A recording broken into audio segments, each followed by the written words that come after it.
On a cold and unforgiving night, a heavy rain fell over the city, blurring neon lights into streaks across the wet pavement. An old man, frail and trembling, sat huddled beneath a broken street lamp.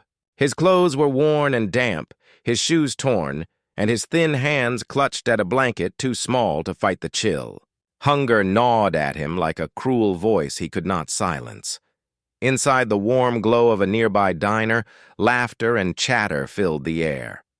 Plates clattered, mugs of coffee steamed, and the comforting aroma of fresh bread and sizzling bacon poured out into the street every time the door opened. For the people inside, life went on in its usual rhythm. For the man outside, the world had grown painfully silent. His cloudy eyes lifted toward the window.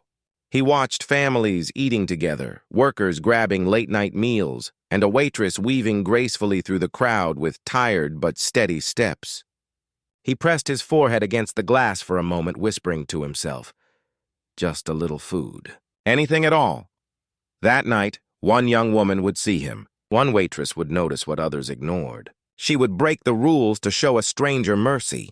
What she didn't know was that this single act of kindness would cost her everything. But what happened the very next day would shock everyone. Emily was 26, though her weary eyes often made her look older.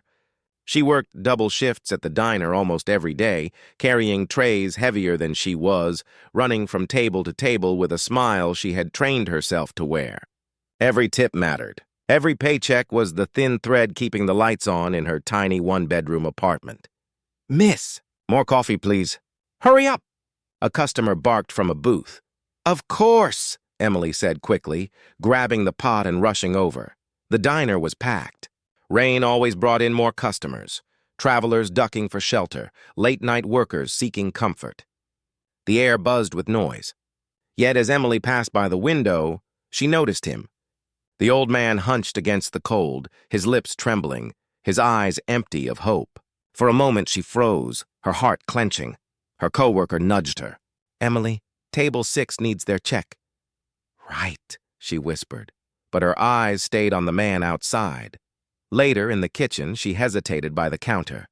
She looked at a steaming bowl of chicken soup waiting to be served. Something inside her stirred, louder than fear, louder than caution. She picked up the bowl, grabbed a piece of bread, and slipped out the back door into the rain. The old man flinched when she approached. His voice cracked as he tried to speak. "Miss, I don't have—" "Shh," Emily said softly. She knelt beside him, her uniform already damp. "Here, please eat. You look like you haven't had a meal in days." His hands shook as he reached for the bowl. Tears filled his eyes before the first spoonful touched his lips. "Bless you, child. Bless you," he whispered, choking back sobs. For a moment, the world stood still. One heart reached another, but back inside, the manager had seen everything. His voice cut through the diner like a knife. "Emily! What do you think you're doing?" Every head turned. The chatter died. The manager's face was red with fury as he stormed toward the door. Emily stood frozen, the bowl still in the old man's hands. I was only trying to help," she stammered. "Help? Do you think this is a charity? We serve paying customers here. You just gave away food without permission? That comes out of our pocket." "Please," Emily pleaded. He was starving. I couldn't just ignore him. "Enough!" the manager barked. "You're fired. Get out. Now." Silence swept through the diner. No one spoke. No one defended her. Emily slowly untied her apron, her hands trembling, her chest tight with disbelief. She handed it over and stepped into the rain. Tears mingling with the storm as the door shut behind her. Her small act of kindness had cost her the only job she had. The next morning, gray light filtered through her thin curtains. Emily sat at her kitchen table, staring at the stack of unpaid bills. Her savings were gone. Her rent was due in a week. She buried her face in her hands, whispering, "What am I going to do?" A knock sounded at the door. Startled, she wiped her eyes and stood. She wasn't expecting anyone. When she opened it, her breath caught in her throat.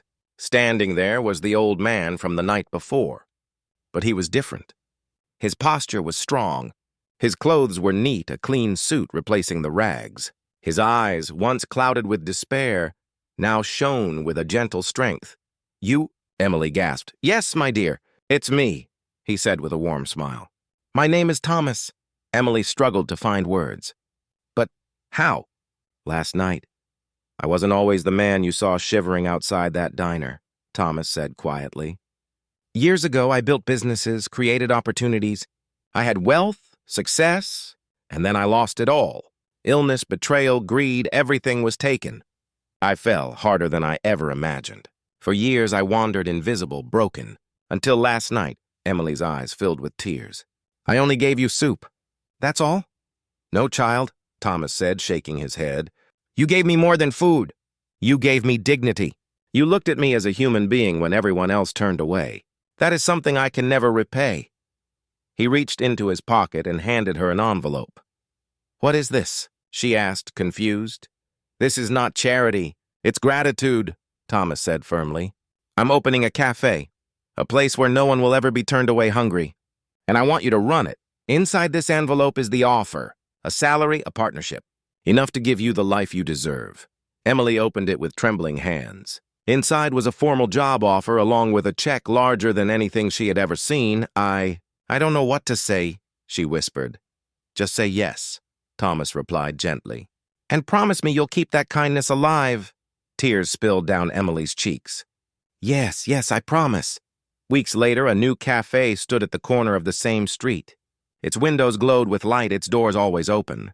A sign above read, "Warm meals for everyone." Inside, laughter filled the air. Families, workers, and those who had nowhere else to go all sat together. Some paid in full, some paid little, and some paid nothing at all. Yet every plate was filled, every soul welcomed. Emily moved gracefully among the tables, her smile brighter than ever. Behind the counter, Thomas greeted people like family, his eyes alive again. One evening, a young boy, dirty and shivering, crept inside. Emily knelt to meet him, placing a warm plate of food before him. "Here, sweetheart, eat. You're safe here," she said gently. The boy's eyes lit up, the same way Thomas's had on that rainy night, and in that moment, Emily understood. Sometimes kindness costs us everything, but true kindness always finds its way back, multiplied. Emily had lost her job, but she had gained a calling. Thomas had regained his purpose through one waitress's courage to care. A small act of kindness had grown into a beacon of hope, changing not just 2 lives, but countless others. Remember this, a single moment of compassion can ripple outward, farther than we ever imagine. A single choice to see another's pain can spark miracles. If this story touched your heart, don't forget to like, share, and subscribe. And tell us in the comments, why does kindness matter to you?